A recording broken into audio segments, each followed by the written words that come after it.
Guys, pada kesempatan kali ini kami akan membahas salah satu peristiwa penting, yaitu Perang di Eropa tahun 1945. Jadi, perang ini adalah bagian akhir dari Perang Dunia II di wilayah Eropa. Nah, perang di Eropa pada tahun 1945, kondisi Jerman Nazi semakin melemah akibat serangan besar dari negara-negara sekutu seperti Amerika Serikat, Uni Soviet, Inggris, dan Prancis. Perang ini menjadi salah satu peristiwa paling penting dalam sejarah dunia karena mengubah kondisi politik dunia dan menyebabkan berakhirnya kekuasaan Adolf Hitler. Oke, kita mulai memasuki Januari 1945. Keadaan Jerman semakin sulit. Dari arah timur, Uni Soviet melancarkan serangan besar-besaran menuju wilayah Jerman melalui Polandia. Lalu serangan ini dipimpin oleh Joseph Stalin dan Jenderal Georgy Zhukov. Mereka mengerahkan banyak tentara, tank tempur, dan senjata berat untuk merebut wilayah Jerman. Dan saat itu, tentara Jerman mulai mengalami kekurangan makanan, bahan bakar, dan persenjataan. Banyak pasukan Jerman akhirnya mundur karena tidak mampu menghadapi kekuatan sekutu. Nah, kota-kota di sekitaran wilayah perang mengalami kerusakan besar akibat pengeboman dan pertempuran. Kondisi rakyat sipil juga sangat memperhatikan karena kekurangan bahan makanan dan tempat tinggal. Serangan Uni Soviet ini menjadi awal jatuhnya pertahanan Jerman di bagian timur dan membuka jalan menuju ibu kota Jerman, yaitu Berlin. Lanjut pada Februari 1945, diadakan konferensi Yalta, yaitu pertemuan penting para pemimpin sekutu untuk membahas masa depan Eropa setelah perang berakhir. Konferensi ini dihadiri oleh Franklin D.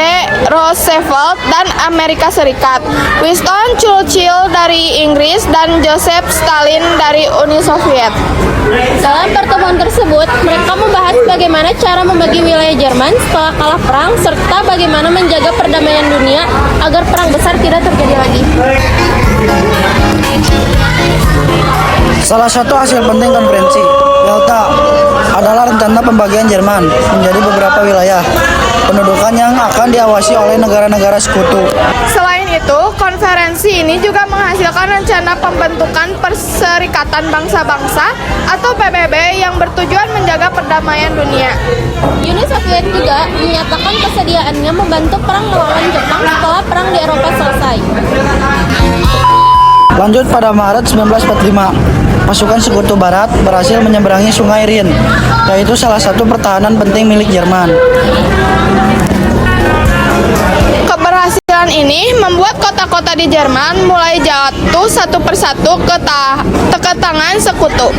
Teknologi perang yang digunakan saat itu adalah tank tempur, pesawat pembom, roket V2 milik Jerman, dan senapan mesin otomatis. Masuk pada April 1945, terjadi pertempuran Berlin. Pasukan unit Soviet mengepung ibu kota Jerman, dan pertempuran berlangsung sangat sengit. Banyak bangunan di Berlin hancur akibat bom dan tembakan artileri.